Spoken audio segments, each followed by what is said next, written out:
Eu cheguei há pouco de Ipatinga, Minas Gerais, senadora Lídice, aonde fui acompanhar o presidente Lula na abertura da sua segunda caravana pelo Brasil. O presidente Lula está fazendo agora a caravana por Minas Gerais e começou pela cidade de Ipatinga, com um bonito ato ontem de recepção que foi dado a ele em defesa da soberania nacional na Praça dos Três Poderes. Um ato muito significativo, em que o povo de Ipatinga recebeu o presidente Lula e que várias lideranças políticas e sociais estiveram lá em defesa da soberania brasileira.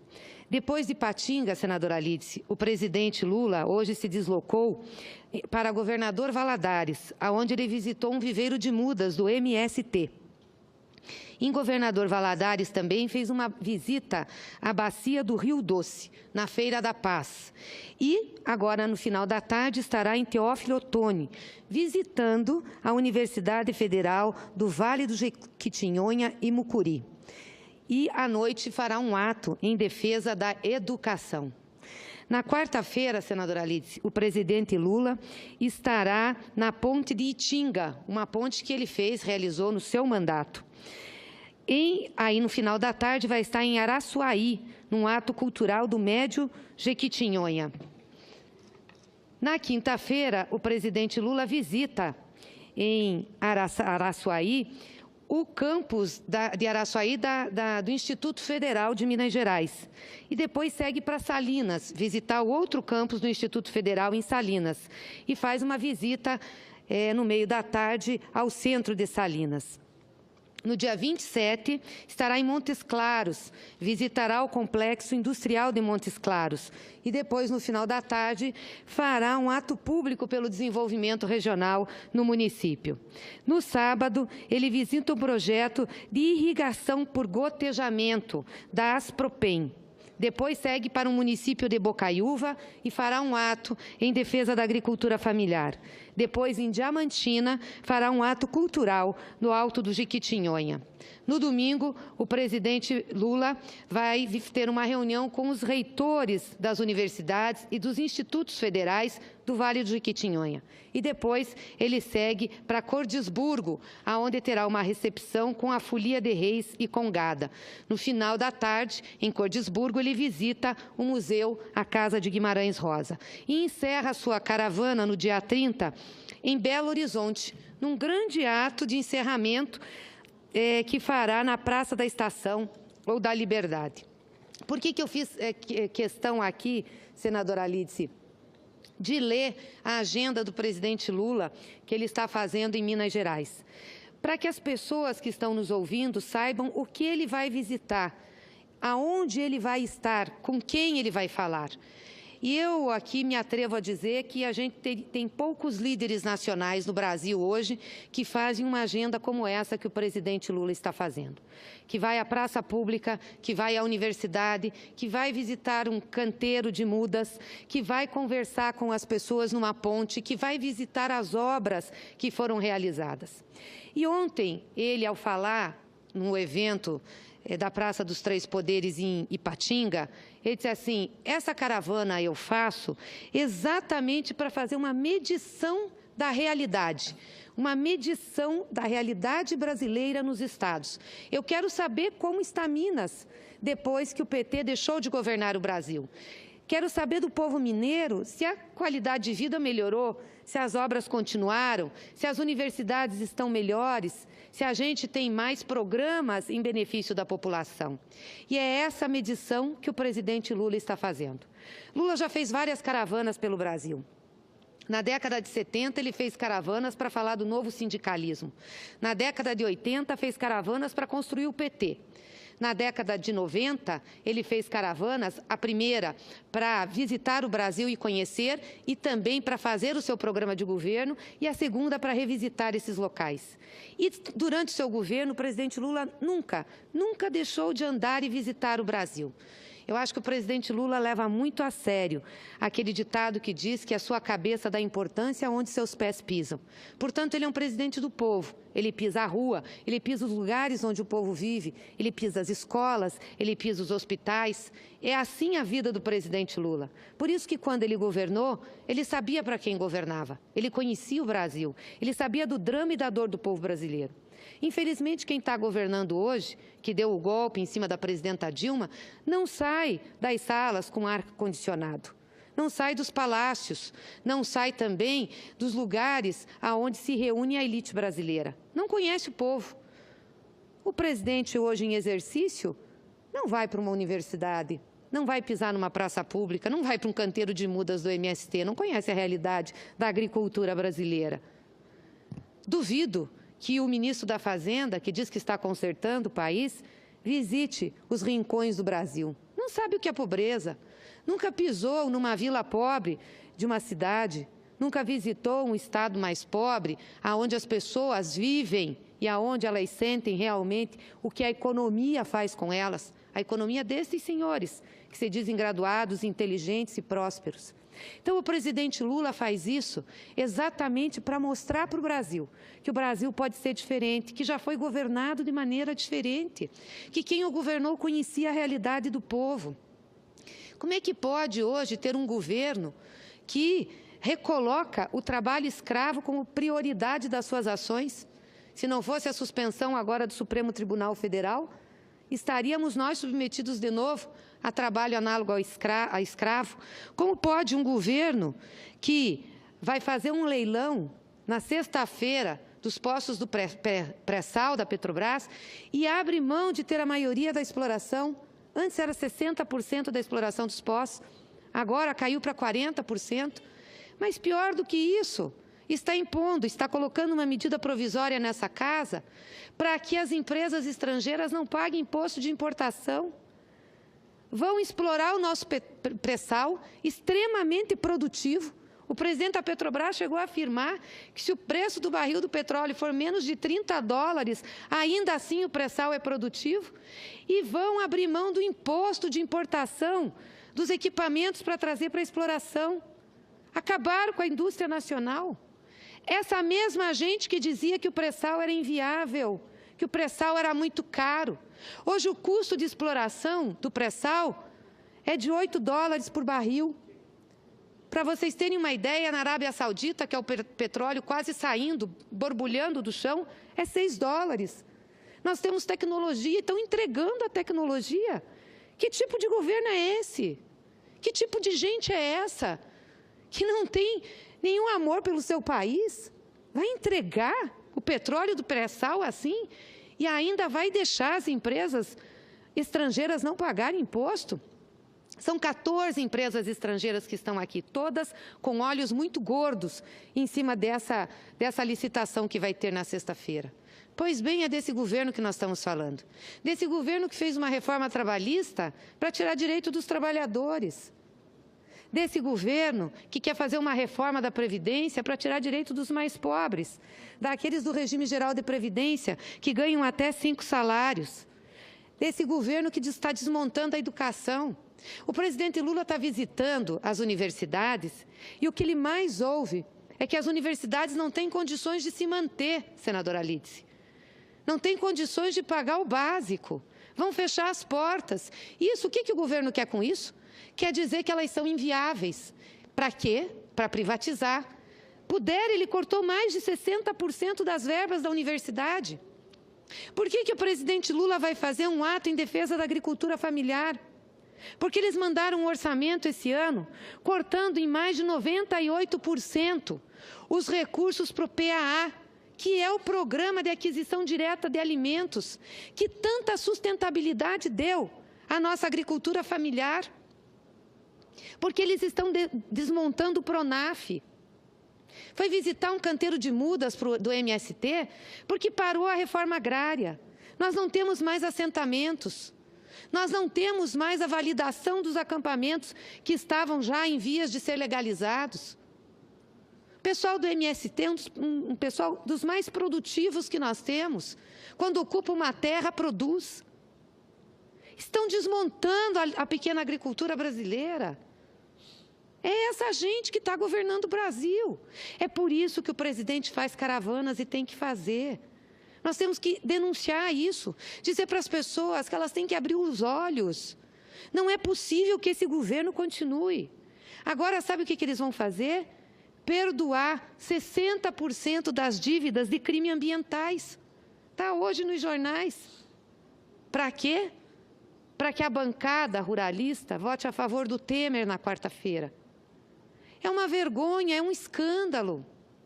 Essa gente arrancou a Dilma da presidência da República, dizendo que ela tinha feito um crime da responsabilidade fiscal. Hoje eles estão com o orçamento estouradíssimo, não conseguem dar conta daquilo que é básico. E essa casa está falando o quê? Essa casa ajudou a tirar a Dilma. Essa casa, se não fizer alguma coisa, vai ser conivente aqui com o desmonte da agricultura familiar, com o desmonte das nossas universidades, com a diminuição dos recursos para a educação, com a diminuição dos recursos para a saúde, com o desmonte da área de assistência social, com a volta da fome nesse país, o que é uma vergonha. Vergonha! A fome é uma vergonha, os senhores tinham que ter vergonha de serem senadores num país que tem fome. Como é que a gente fica aqui conversando, discutindo temas e uma parte da população passa fome? Não é possível isso. Será que Vossas Excelências precisam passar fome para entender do que nós estamos falando?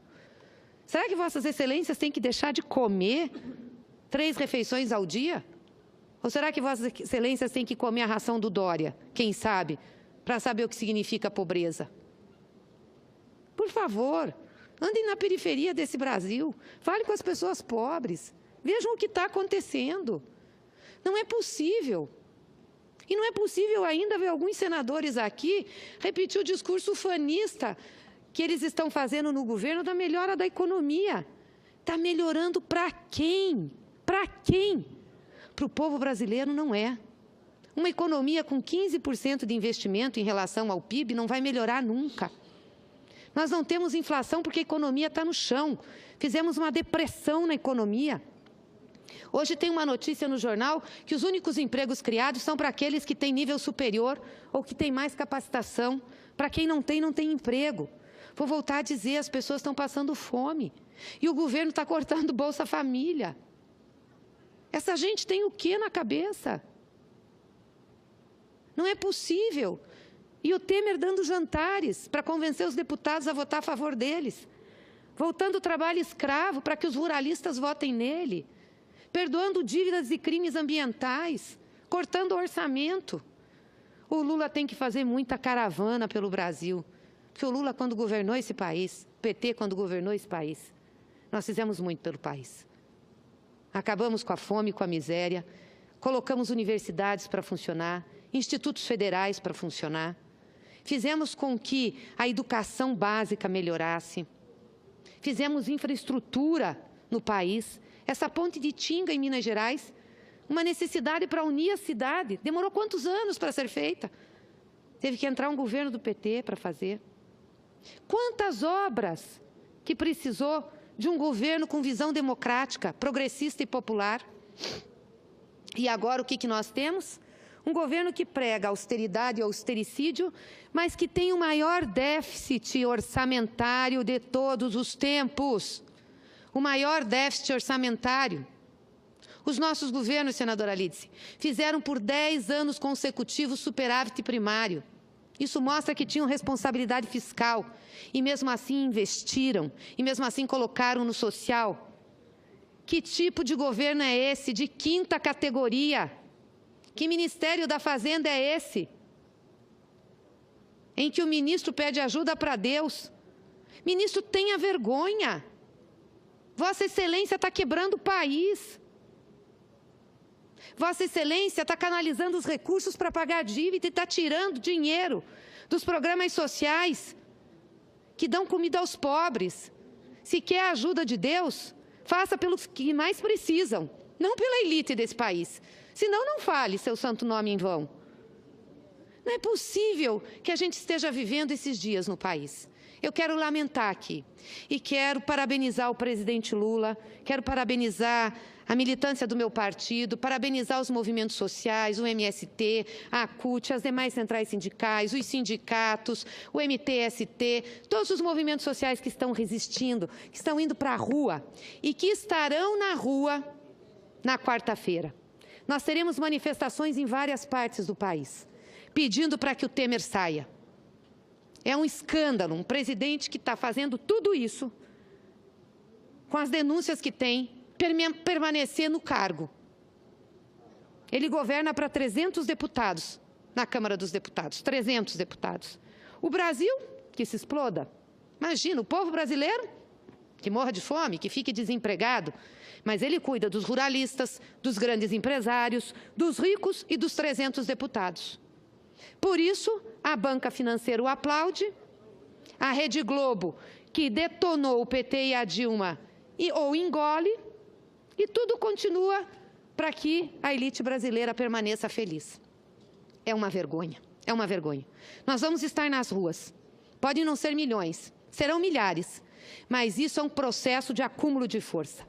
E nós vamos estar na rua pedindo a saída do Temer e pedindo a volta da Dilma. É uma vergonha que esse impeachment ainda não tenha sido anulado pelo Supremo Tribunal Federal.